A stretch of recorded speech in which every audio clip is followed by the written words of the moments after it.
Bonjour à tous mes amis de SOS Stress et voici la vidéo tellement attendue, tellement attendue. J'ai reçu énormément de mails et de commentaires qui me demandaient oui, alors quand est-ce que vous allez nous parler des manipulateurs? Alors, on est manipulé. Aujourd'hui, tout le monde sait que les médias nous manipulent, les journaux, enfin, ça fait partie des médias, nous manipulent. Et finalement, on est dans un monde de manipulateurs. Ça, c'est la bonne, enfin, pas la bonne nouvelle, mais c'est une constatation.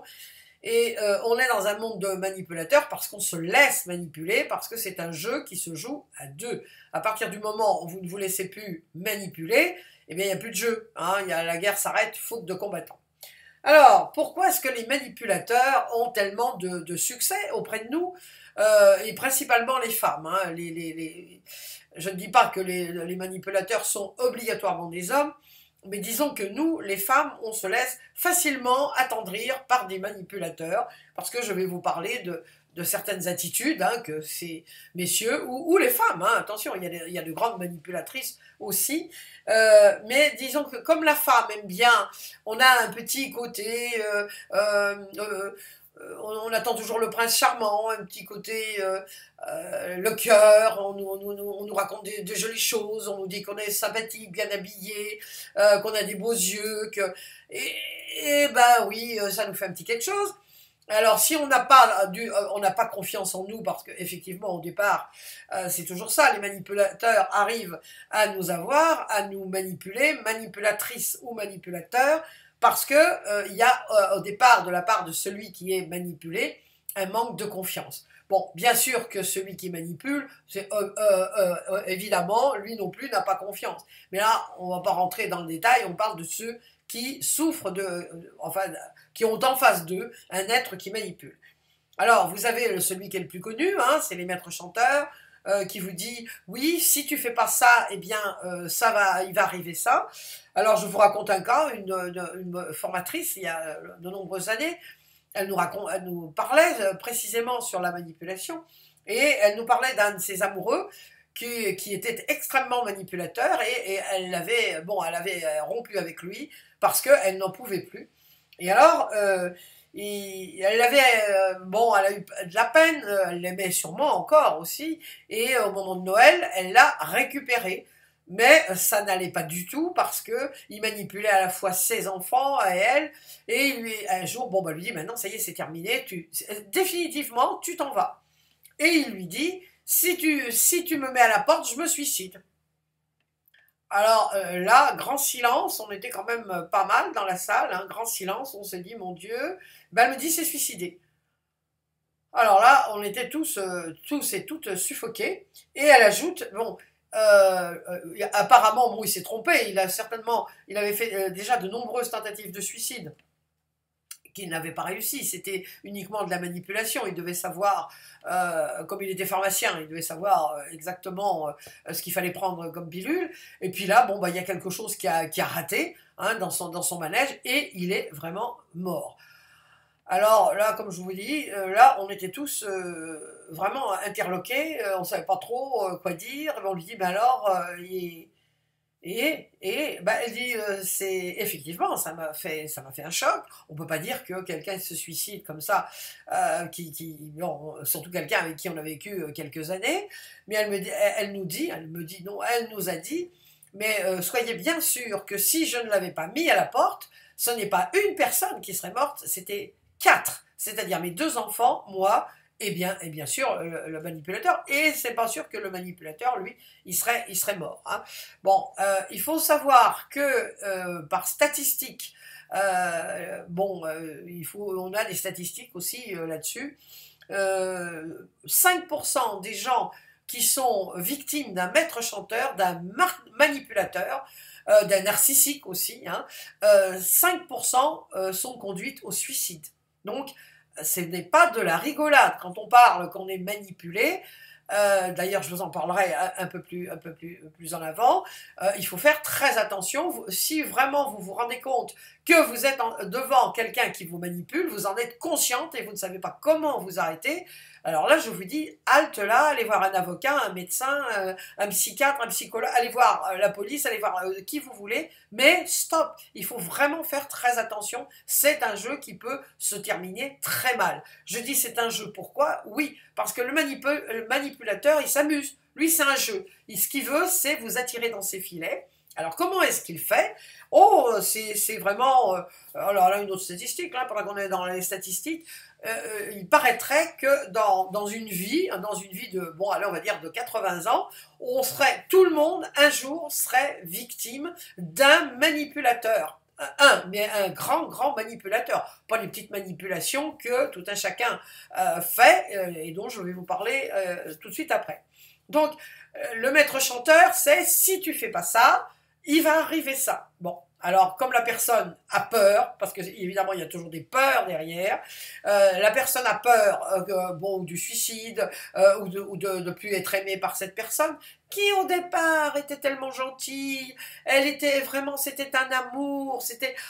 Oh, enfin quelqu'un qui vous comprenait, homme ou femme, enfin quelqu'un qui est au petit soin pour vous et qui...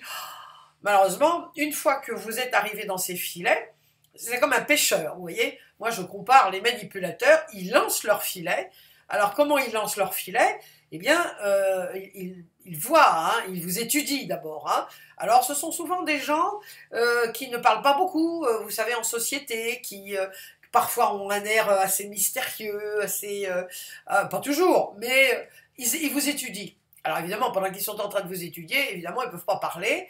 Et alors ils vous regardent, souvent avec des yeux où elles vous regardent. Hein, j'ai l'air de dire qu'il n'y a que les hommes, mais on va dire d'une façon générique, il ou le manipulateur ou la manipulatrice. Cette personne vous regarde avec des yeux, elle a l'air elle a l'air d'être captivée par vous. Et vous sentez qu'il y a quelque chose en vous qui est unique, qui est tellement formidable. Alors bon, vous allez me dire, qui ne va pas flancher quand vous avez quelqu'un autour de vous qui vous flatte? Alors, si vous êtes dans une période, principalement une période de faiblesse, hein, parce qu'ils sentent, comme tout est énergie, ils sentent vraiment à distance quand vous êtes en état de faiblesse. Ça peut être après un divorce, ça peut être après une rupture sentimentale, ça peut être parce que vous venez de vous faire licencier, ça peut être parce que on vous a découvert une maladie qui n'est pas, comment dire, qui n'est peut-être pas bénigne malheureusement, ou vous êtes tout simplement préoccupé, ça va pas, vous êtes déprimé. Donc lui, ouf, il lance ses filets, ça je peux vous dire, j'en ai déjà vu maintenant. Enfin, j'ai été victime, j'aime pas dire victime, parce que quand vous êtes victime, ça veut dire que, oh la pauvre, oh le pauvre. Non, je vous dis, c'est un jeu qui se joue à deux, hein, ça sans aucun doute. Si je ne m'étais pas laissé embringuer et flatter par cette personne, ben, je n'aurais pas été avec un maître chanteur. Alors il vous flatte, il vous dit des choses tellement agréables, ou elle vous dit des choses tellement agréables, elle se met en quatre, ou il se met en quatre. Vous avez vraiment l'impression de... Oh, ça, voilà, c'est la personne. Là, entre guillemets, vous avez trouvé la perle rare, homme ou femme. Et tant que vous n'êtes pas... C'est comme les poissons, comme je vous dis, tant qu'il ne vous a pas rattrapé dans ses filets, alors là, ça dure, c'est merveilleux, et puis d'un jour au lendemain, paf, ça change. Dès que vous êtes accroché, comme un poisson à l'hameçon, vous voyez, dès que vous avez mordu à l'hameçon, hop, ça y est, c'est fini, il commence à montrer son véritable visage. Bon. Alors, vous avez le calculateur aussi, celui qui ne fait rien, on connaît moins, mais celui qui fait quelque chose pour obtenir quelque chose de vous, donc c'est l'ami qui vous veut du bien. Méfiez-vous toujours, disait un ami à moi, il me disait toujours, méfie-toi des gens qui te veulent du bien, hein, parce que c'est souvent les gens qui vous veulent du bien, ils n'ont pas besoin de vous le dire, hein, ils n'ont pas besoin de vous flatter. Donc, le calculateur, il dit, bon, je vais faire ça, parce que je vais lui donner ça, parce que elle va ou il va, bon, donc il calcule. Vous avez, alors le flatteur, ben ça, de toute façon, tous les maîtres chanteurs, tous les manipulateurs sont flatteurs, hein, au début, bien sûr, au début. Vous avez le pleurnichard. Hein. Alors le pleurnichard, oui, voilà. Vous savez, vous avez de la peine pour lui ou pour elle parce que, bon, voilà, la pauvre, le pauvre, oh, le pauvre, la pauvre, n'est-ce pas? Bon, bref, voilà, c'est de la manipulation. Alors, les manipulateurs ont un mot, enfin ont des mots, tu devrais faire ci, tu devrais faire ça, il faudrait que... alors au bout d'un certain temps, qu'est-ce qui fait la différence entre un manipulateur et quelqu'un qui est simplement en empathie avec vous? Eh bien, c'est... Alors, effectivement, quand vous tombez dans le filet du manipulateur, vous avez du mal, évidemment, à vous en sortir. Mais heureusement, il y a quand même 95% des gens bon, qui s'en sortent, hein, qui s'en sortent plus ou moins bien, hein, parce que moi je lis les commentaires et les mails qu'on m'envoie, donc qui s'en sortent plus ou moins bien, mais le problème avec un manipulateur, c'est qu'ils ont été tellement gentils au départ, elles ont été tellement gentilles, tellement en vous montant sur un piédestal, tellement vous étiez tellement extraordinaire que vous si vous avez un job, voilà, on vous reconnaît. Alors voilà, on vous reconnaît. Alors vous pensez bien que vous pensez bien que tout le monde, pratiquement tout le monde, va, je dis, en avant tort, on y va, et évidemment on se brûle les ailes. Mais c'est comme ça hein, qu'on peut apprendre à ne plus se brûler les ailes, c'est qu'une fois que vous avez bien souffert avec un manipulateur ou une manipulatrice, alors vous faites attention à la deuxième fois, ce que j'ai fait moi. Bon. Alors, comment on peut faire la différence entre une personne qui a de l'empathie pour vous, qui s'inquiète pour vous vraiment et qui n'est pas en train de vous manipuler, eh bien, c'est quelqu'un qui écoute vos besoins. Un manipulateur, toutes les formes de manipulation, pleurnichard, maître chanteur comment dire, maître chanteur, attendez, alors là, il faut que je lise mon truc, et le calculateur, oui, le calculateur et flatteur, enfin bon, tout ça, ce sont des maîtres chanteurs avec quelques petites nuances, enfin tous ceux qui essayent de vous avoir dans leur filet, hein, vous êtes un poisson. Pour lui ou pour elle, en réalité, vous êtes un poisson, il vous a ferré, comme on dit vulgairement, et paf, en avant, pardon, dans ma bourriche, tu vas faire maintenant ce que moi je veux. Et on y arrive. Comment est-ce que on peut... excusez-moi, là, il faut que je l'enlève. J'ai oublié là Comment est-ce qu'on peut voir la différence? C'est quelqu'un qui ne vous manipulera pas, sera quelqu'un qui fera attention à vos besoins, qui vous écoutera. Et il ne vous dira pas « Ah, tu devrais faire ci » ou « Tu devrais faire ça ». Non. Le manipulateur, lui, alors là, il est complètement, alors là, vos besoins, ce que vous avez envie de faire, ah, mais il s'en fiche, mais alors, comme de la carotte. Donc là, c'est assez facile. Quelqu'un qui est à votre écoute, qui vous dit « Ah oui, bon, d'accord, oui, oui. » Et puis quelqu'un qui n'essaye pas de vous imposer, c'est vu, quelqu'un qui n'essaye pas de vous imposer de partir quelque part, ou d'aller à une fête, ou de venir le dimanche. Moi, c'était ma mère qui me disait toujours « Ah oui, mais tu te rends compte, mon père étant très très gravement malade, mais depuis... des lustres, on peut dire des décennies, très très très gravement malade, mais il vivait. Hein. Ma mère me disait « Ah, comment, tu ne viens pas dimanche ?» Ah bah tu sais, on ne sait pas si... enfin bon, ton père est tellement malade, enfin bon, bref. Bon, sous-entendu, on ne sait pas si la semaine prochaine, tu ne vas pas te culpabiliser, tu ne vas pas regretter de n'être pas venu parce que ton père est décédé entre-temps ou il est à l'hôpital. Donc vous voyez, c'est... Alors évidemment, moi j'y allais, vous pensez bien. Je me disais, oh là là, oui, c'est vrai, elle a raison. C'est ça le problème, c'est qu'on se remet en question, les gens vous culpabilisent. Bon, dans le cas de ma mère, c'était pas très très grave, mais enfin si, ça m'a bien enquiquiné une partie de ma vie, parce que, par exemple, quand j'étais au Portugal, je vous parle de ça il y a 50 ans, bon, c'était pas le temps des smartphones et des téléphones, donc on n'avait pas vraiment beaucoup de communication entre le Portugal et la France. Et alors moi, quand je téléphonais, alors elle faisait « Allô ?» et moi je disais « Maman, ah, c'est toi ?» Mais c'était comme ça. Ouh, on leur dit, vous savez, un ballon qui se dégonflait.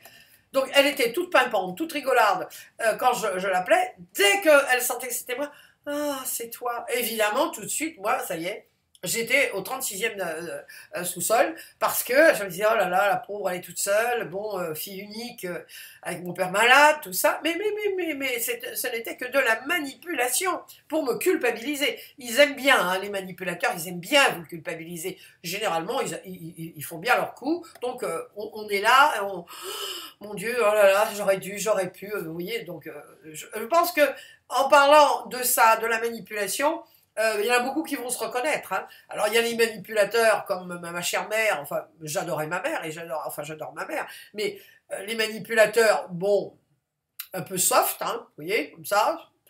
Il y a les manipulateurs Machiavel, qui a écrit donc Le Prince, qui est pour ceux qui l'ont lu, c'est vraiment, d'ailleurs on dit machiavélique, hein, c'est pas par hasard. Donc dans ce roman, c'est vraiment l'art de la manipulation dans toute l'acception du terme. Et puis vous avez les petits manipulateurs. Bon, moi, vous en faites sûrement partie, et moi aussi.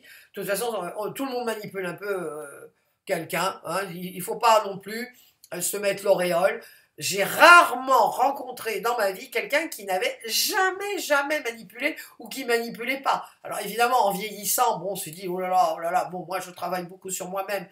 Je me dis, oh là, Jung, oh là là. Bon, par exemple, je me suis rendu compte, je suis très fatiguée parce que je fais énormément de choses. J'ai 73 ans, je m'achemine allègrement vers les 74.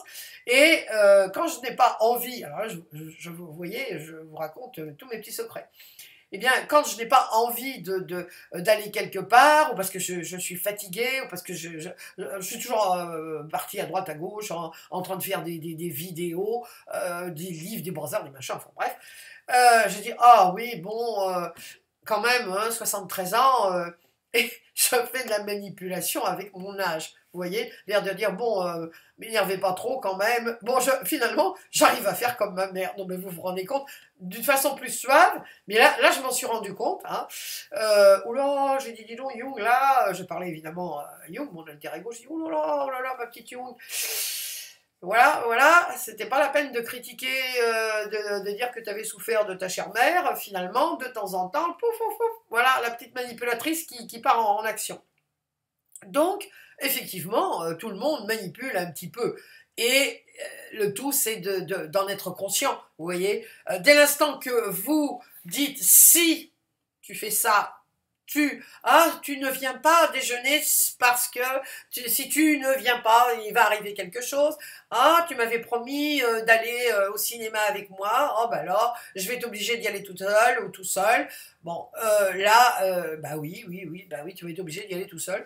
N'oubliez jamais que vous avez parfaitement le droit de changer d'avis. Changer d'avis, oui, mais pas girouette. Évidemment, si vous dites oui, puis après, plouf, ça y est, ça passe, puis après encore de nouveau, vous savez, les girouettes en haut des églises ou des bâtiments publics là, qui tournent en fonction du vent. Non, bien sûr que non. Mais vous avez donné votre parole, vous êtes quelqu'un de parole, et puis un jour, vous n'avez pas du tout envie de sortir et d'aller voir tante Charlotte, hein, ou oncle Dagobert. Vous savez que j'aime bien les noms un peu rigolos comme ça. Charlotte, c'est pas rigolo, mais Dagobert, ça l'est. Donc, vous dites simplement, non, j'ai pas envie. Et là encore, comme j'ai dit la fois d'avant, par rapport à l'affirmation, normalement, il ne faut pas se justifier. Hein. Quelqu'un d'assertif, quelqu'un d'affirmé, il ne se justifie pas. Bon, ben là c'est pareil. Si vous n'avez pas envie d'aller voir l'oncle Dagobert, ben non, je peux pas aller voir l'oncle Dagobert parce que, et puis vous donner une justification. On s'en fiche. L'important, c'est d'écouter vos besoins. Et petit à petit, par petits pas, ben oui, voilà, un jour vous n'allez pas vous justifier, un autre jour vous n'allez pas vous justifier, et puis ça sera très bien, voilà, c'est très bien. Donc par petits pas, c'est au poil. C'est mieux de se justifier et d'écouter ses besoins que d'être victime d'un manipulateur et de ronger les ongles ou le sang, vous savez, comme ça. Bon, et résumé, vous avez des erreurs d'estomac ou un ulcère à l'estomac. Bon. Alors, je vous ai dit comment reconnaître un manipulateur. C'est très simple. Alors là, si vous avez quelqu'un autour de vous qui vous dit souvent il faut. Ça fait longtemps que t'es pas venu me voir. Je pense à quelqu'un de tout à fait. Tu ne me téléphones pas souvent, hein. Je me disais aussi. Vous voyez, dès l'instant que on vous culpabilise de quelque chose parce que vous n'avez pas fait, vous êtes en face d'un manipulateur ou d'une manipulatrice.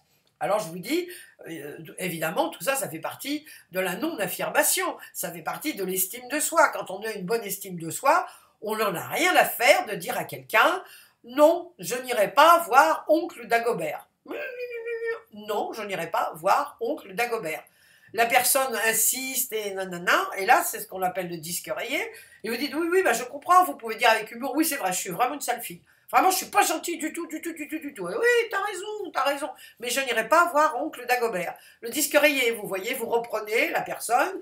Oui, tu as raison, oui, c'est vrai, j'avais promis de partir en vacances avec toi. C'est vrai, tu as raison. Mais tu as tout à fait raison. Vraiment, je comprends, je te comprends. Mais non, je ne partirai pas en vacances avec toi. Vous voyez, c'est à partir du moment où vous avez votre argument dans la tête, alors, vous opinez du chef avec la personne, enfin, vous êtes en empathie avec la personne, vous dites oui, oui, oui, tu as raison, oui, oui, oui, je suis l'humour, oh oui, oui, c'est vrai, je suis un méchant garçon, c'est vrai, je suis un méchant garçon de ne pas aller voir belle maman, mais je n'irai pas voir ta mère. Je pense à un cas aussi, un de mes clients qui ne voulait jamais aller voir sa belle-mère qui était une petite vipère. Je suis gentil, petite, voilà, on aurait pu dire un nœud de vipère. Bon, mais une vipère, et alors c'était toujours, il revenait, à chaque fois qu'il revenait de chez sa belle-mère, le pauvre, il était au 36e zéro. Bon, résultat, eh ben, à la fin, il a dit, non, je n'irai pas voir ta mère. Alors, effectivement, c'est la première fois ça coûte, la deuxième fois ça coûte un peu moins, puis il y a un moment donné, la personne va totalement bien accepter que vous n'alliez pas voir sa mère. Et ben, si elle veut voir sa mère ou le copain de régiment, vous savez, le copain de régiment. Alors là, le copain de régiment, ah oui, mais c'est mon copain de régiment. Comment tu vas pas le voir? Je parle de ça, je parle d'un cas. Bon, évidemment, on fait plus le régiment aujourd'hui, mais bon, ma mère, ça lui disait absolument rien d'aller voir le copain de régiment de mon père. Donc elle y allait jusqu'au jour où elle a dit non, non. Ah ben voilà, ça s'est finalement beaucoup mieux passé. Oui, disait mon père, tu y vas pas, mais moi je vais y aller toute seule. Alors malade, évidemment, vous voyez. Alors lui aussi il manipulait, elle le manipulait, mais lui aussi il la manipulait. Vous voyez, je vous dis, finalement, si on est en face d'un manipulateur, c'est parce que nous-mêmes on manipule. Alors on manipule peut-être comme ça, et le manipulateur qui est en face de vous, il est comme ça, mais il y a quand même il y a de la manipulation. Alors, comment encore aussi reconnaître que vous êtes en face d'un manipulateur? Vous n'êtes pas à l'aise avec la personne. Si vous n'êtes pas à l'aise avec la personne, si vous avez la sensation que la personne n'écoute pas vos désirs, que elle on fait toujours ce que elle ou lui, hein, la personne a envie de faire, vous êtes en face d'un manipulateur. Donc, pour récupérer votre, comment dire, votre assertivité, votre confiance, parce les manipulateurs, ils vous fichent votre confiance, le peu de confiance en vous, hein, parce que généralement, ceux qui sont l'objet d'une manipulation n'ont pas vraiment confiance en eux. Ils vous fichent le peu de confiance en vous, ils vous la fichent en l'air, mais alors allègrement. Alors, ils savent jouer, ils savent où sont nos points forts, nos points faibles, pardon, et ils en jouent. Et puis, ils alternent parfois quand ils voient que la proie, vous savez, c'est le chat et la souris. Moi, je compare souvent ça, le chat et la souris, ou le poisson, vous me direz, parce que c'est comme ça. Alors, ils jouent, et puis quand ils voient que vous êtes sur le point de leur échapper, hop, ça y est, ils reviennent, ils sont de nouveau cajoleurs, gentils. Alors, vous vous dites... oh bah oui, mais là, c'est peut-être moi, c'est peut-être moi, elle est tellement gentille, ben voilà, elle a peut-être eu une mauvaise phase, ou il a eu une mauvaise phase, il a peut-être des problèmes dans le travail, et paf, ça y est, c'est reparti. Donc, pour vous débarrasser d'un manipulateur, parce que c'est important hein, de vous débarrasser du manipulateur, parce que sinon vous pouvez risquer votre santé, hein. C'est pas tous les cas, mais quand je dis 5% mènent au suicide, mais il y a bien 25, en réalité c'est pas 95, 25 à 30% des gens qui se sentent vraiment mal. Bon, ils vont pas jusqu'au suicide, mais ça peut aller jusqu'à la déprime, ça peut être à la déprime, ou carrément dépression nerveuse. Donc, faites très attention aux manipulateurs. Donc, je vous répète, si vous avez en face de vous quelqu'un qui vous modifiez vos projets parce que vous voulez être agréable à la personne, si même c'est votre patron qui vous envoie des fleurs, vous savez, Stradivarius, en vous disant oui, mais il n'y a que vous qui puissiez, oh, attention, vous êtes en face d'un manipulateur. Alors, quand vous avez été manipulé, ça serait bien de voir comment vous restez. Est-ce que vous avez envie de pleurer ou est-ce que vous pleurez tout simplement et vous vous dites que c'est la dernière fois. Vous avez encore modifié vos projets pour être agréable à l'autre personne, homme ou femme, manipulateur, manipulatrice. Donc dans tous ces cas de figure, il y a un moment donné où il faut demander de l'aide. Et pour demander de l'aide, ce que je vous conseille, effectivement, c'est d'aller voir un thérapeute, ou d'aller voir un ami pour savoir, parce que vous savez, les gens qui sont autour de nous, bon, évidemment, c'est toujours beaucoup plus simple de se rendre compte de ce qui se passe chez le voisin que de voir ce qui se passe chez soi. Alors, si vous avez un ami ou une amie, ou si vous avez plusieurs amis qui vous disent ah tiens ah oui mais tu fais toujours ça ah bon elle est comme ça elle a tendance à bouder parce que il y a des gens qui boudent. Je pense à quelqu'un dans l'univers familial, elle boude. Elle boude. Quand la personne, son mari ne veut pas faire ce qu'elle a décidé de lui faire faire, elle boude. Voilà, elle boude. Bon, ça c'est aussi de la manipulation. Donc, quand vous commencez à vouloir vraiment vous séparer du manipulateur, attention, c'est là où c'est extrêmement dangereux, parce que comme je vous dis, il va sentir que la proie est en train de partir, que le petit poisson est en train de partir, petit ou gros poisson, enfin bref, alors là, il va redoubler, vous allez retrouver la personne qui était au début charmant, tellement extraordinaire, tellement gentil, et ça peut, vous pouvez faire des allers-retours comme ça, plusieurs fois, jusqu'au jour où vraiment vous décidez de partir. Alors là, c'est pareil, ne vous culpabilisez pas si vous n'y arrivez pas du premier coup, ni du deuxième coup. Moi, j'ai mis 17 ans. Alors, enfin, je ne vous souhaite pas quand même de mettre 17 ans, hein, parce que bon, c'est quand même un peu long. Mais dès que vous vous rendez compte que vous en avez marre, demandez de l'aide, parce que c'est vrai qu'avec un ami ou une amie qui verra les choses d'une façon beaucoup plus distante, là, vous aurez plus de chance avec l'aide de quelqu'un, parce qu'il faut vraiment avoir une béquille. Hein. Ça, je peux vous assurer que bon, vous faites une thérapie, vous faites une psychanalyse, enfin, vous faites quelque chose, quoi. Hein. Mais je veux dire, avoir de l'aide extérieure, parce qu'ils sont tellement enveloppants, tellement charmants ou charmeuses, ou charmantes, que, évidemment, on a de fortes chances de retomber dans leur filet si on n'a pas quelqu'un qui est prêt à nous secourir.